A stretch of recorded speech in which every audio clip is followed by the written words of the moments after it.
Hello friends, कैसे हैं आप सब। आई होप सब अच्छे ही होंगे। तो आज हम मुरकू, चकली और सेव बनाने जा रहे हैं, जो कि एक ही बैटर से तीनों चीज़ें बनने वाली हैं। तो चलिए देखते हैं इस मज़ेदार सी रेसिपी को कैसे बनाया जाए। परिणीता's किचन में आप सभी का स्वागत है। रेसिपी बनाना स्टार्ट करते हैं। जिसके लिए हमें लगने वाली है उड़द दाल, जो कि हाफ कप है। 125 ml उड़द दाल है, जिसे हमें रोस्ट करना होगा बाद में। ये रोस्टेड भुना चना है 1/3 कप 80 ml, जिसे हमें डायरेक्टली फाइन पाउडर करना है।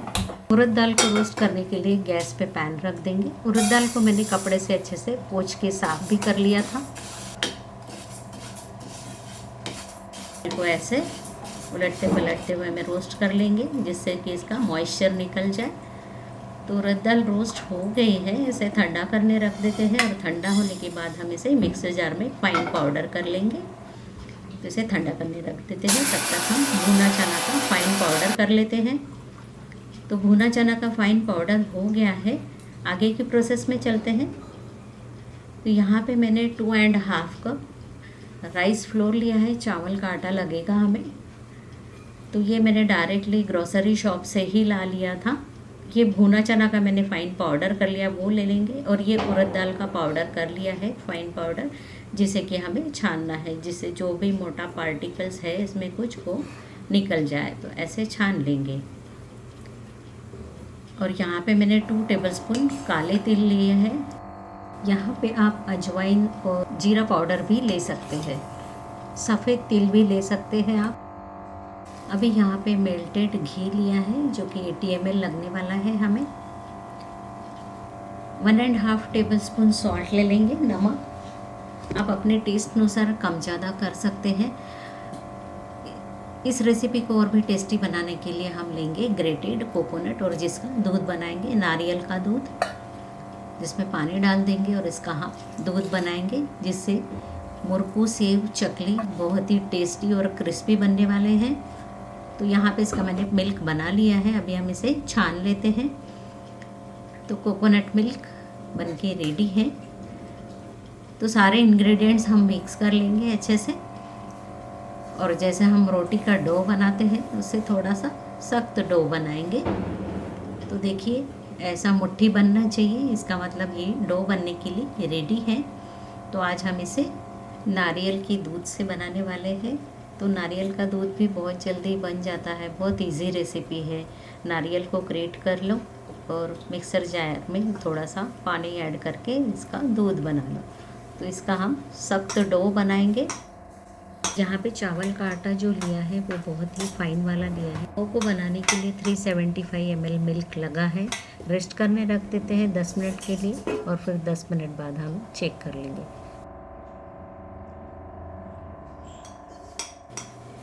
तो 10 मिनट्स हो गए हैं। आटे को और एक बार सेट कर लेंगे।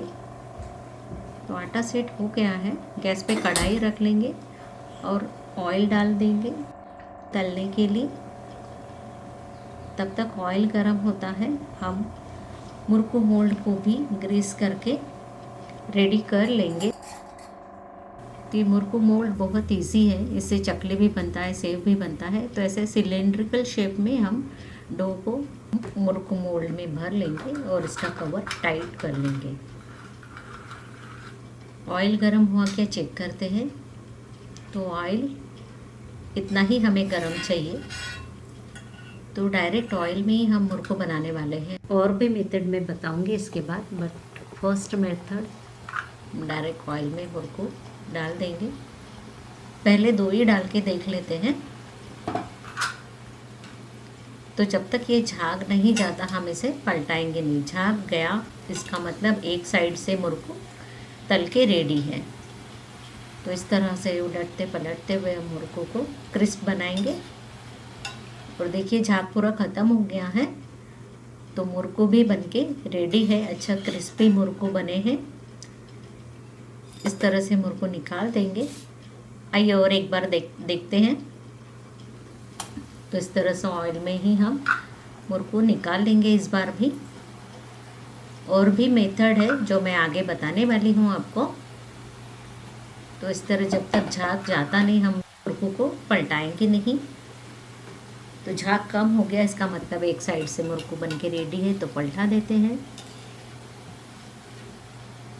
तो देखिए सेकंड पार्ट भी बन के रेडी है, मुर्कू बन गए हैं।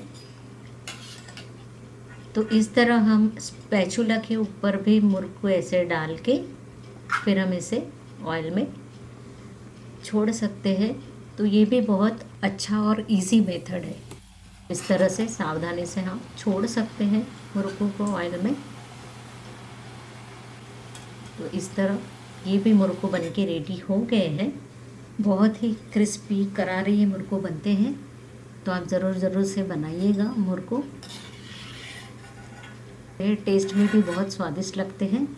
तो चलिए आगे अगला मेथड देखते हैं। कोई भी एक पॉलीथीन शीट ले लीजिए, उसको ऑयल से ग्रीस कर लीजिए। लेकिन ये थोड़ा रिस्की है, ऑयल गर्म रहने से आपके हाथ पे आ सकता है। तो यदि आपको प्रैक्टिस नहीं है तो प्लीज़ इसे स्किप कर सकते हैं आप, लेकिन मुझे प्रैक्टिस है।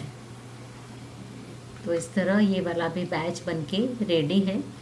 अभी हम सेव बनाएंगे, जिसके लिए मैंने सेव मोल्ड यूज़ किया है। तो आप भी अपने हिसाब से मोटा पतला सेव मोल्ड लगा लीजिए। और इसे तो डायरेक्टली ऑयल में ही डालना होता है सेव को, तो ऐसे डायरेक्टली ऑयल में ही सेम बैटर से आप सेव भी तल सकते हैं।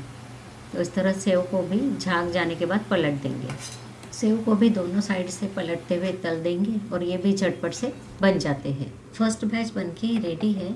सेव को डायरेक्टली ऑयल में तलना होता है फ्रेंड्स, इसके लिए दूसरा मेथड तो नहीं है।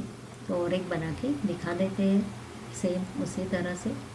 तो इस तरह से सेव भी बनके रेडी हो गए हैं। तो सेम बैटर से मुर्कू और सेव बनके रेडी हो गए हैं। और आगे की प्रोसेस है, अभी हम चकली बनाएंगे, जिसे मैंने चकली मोल्ड यूज़ किया है। और एक पॉलीथीन शीट ले लेंगे और चकली बना लेंगे इस तरह से। चकली को भी झाग खत्म होने के बाद पलट देंगे। इस तरह चकली भी बनके रेडी है। कम टाइम है तो आप एक ही बैटर से 3-4 चीज़ें बना सकते हैं। तो चकली को भी ऐसे स्पैचुला के ऊपर ऐसे बना दीजिए और फिर तेल में छोड़ दीजिए, वे भी बहुत आसानी से बन जाती है। इस तरह से डाल दीजिए और ऑयल में धीरे से छोड़ दीजिए। तो ये भी मेथड बहुत इजी है। इस तरह से आप चकली बना सकते हैं। तो देखिए चकली भी बनके रेडी है। तो आपको देखना ही नहीं है, मेरे साथ बनाना भी है और मुझे बताना भी है। तो देखिए चकली भी कितनी क्रिस्पी बनी है। एक ही बैटर से इतने कम समय में मुर्कू, चकली और सेव बनके रेडी हो गए हैं, और वो भी इतनी क्रिस्पी और करारे। तो आप भी बनाइए और कमेंट्स में मुझे ज़रूर बताइएगा। और मेरे चैनल को अभी तक सब्सक्राइब नहीं किया होगा तो सब्सक्राइब कीजिए, बेल आइकन प्रेस कीजिए, ताकि मेरे आने वाले वीडियोस का नोटिफिकेशन आपको मिलता रहे। देखिए चकली का भी आवाज़ आपने सुन लिया होगा, कितनी क्रिस्पी बनी है। तो चलिए मिलते हैं मेरे अगली रेसिपीज़ के साथ। तब तक के लिए धन्यवाद एंड बाय।